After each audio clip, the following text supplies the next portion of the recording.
महामंत्री योगंधरायण ने अपनी योजना के अनुसार राजा उदयन को शिकार के बहाने राजधानी कौशाम्बी से दूर लावाणक नामक सीमावर्ती गांव में चलने को राजी कर लिया। राजा वासवदत्ता के साथ जंगल में समय बिताने के विचार से खुश होकर अपनी प्रिय रानी और मित्र वसंतक के साथ लावाणक पहुंचे। वहां शाही शिविर स्थापित किया गया। योगंधरायण ने पहले ही गुप्त रूप से वासवदत्ता और वसंतक को अपनी योजना समझा दी थी। वासवदत्ता अपने पति के दुख की कल्पना करके कांप उठी, लेकिन राज्य और उनके प्रेम के लिए उन्होंने यह कठोर नियति स्वीकार कर ली। रात का समय था। राजा उदयन गहरी नींद में सो रहे थे। यह वह क्षण था जब योगंधरायण को अपनी योजना को अंजाम देना था। उन्होंने गुप्त रूप से अपने सबसे वफादार सैनिकों को आदेश दिया कि वे राज शिविर के एक हिस्से में, जहां महारानी वासवदत्ता और वसंतक का तंबू था, आग लगा दें। आग तेजी से भड़की। देखते ही देखते शाही शिविर का एक बड़ा हिस्सा लपटों से घिर गया। आग के शोर से पूरा शिविर जाग उठा। राजा उदयन हड़बड़ा कर उठे और जब उन्होंने अपनी प्रिय रानी के तंबू को आग की लपटों से घिरा देखा तो उनका हृदय बैठ गया। वासवदत्ता, मेरी वासवदत्ता,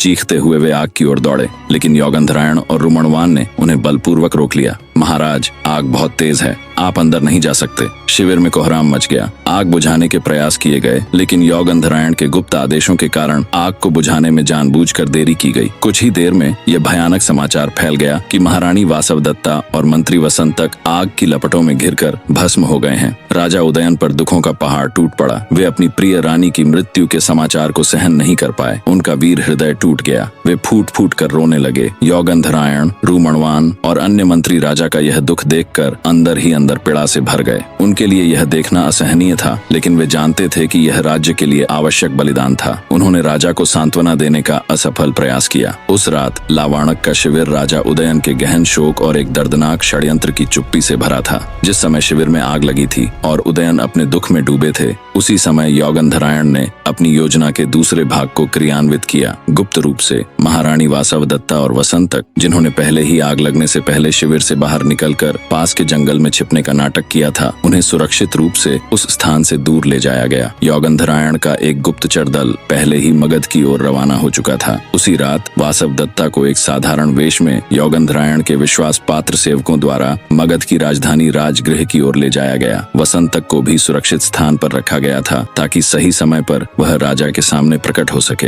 राजा उदयन को यह विश्वास दिलाने के लिए कि वासवदत्ता वास्तव में मर चुकी है, योगंधरायण ने शिविर में जले हुए कुछ वस्त्रों और आभूषणों को इकट्ठा किया और उन्हें वासवदत्ता का अवशेष बताकर राजा के सामने प्रस्तुत किया। राजा ने उन अवशेषों को अपनी छाती से लगाकर और भी अधिक विलाप किया। इस प्रकार योगंधरायण ने एक क्रूर नाटक का मंचन किया। एक राजा अपने ही मंत्रियों के छल का शिकार होकर गहन दुख में डूब गया, लेकिन यह दुख एक नए भविष्य की ओर ले जाने वाला था।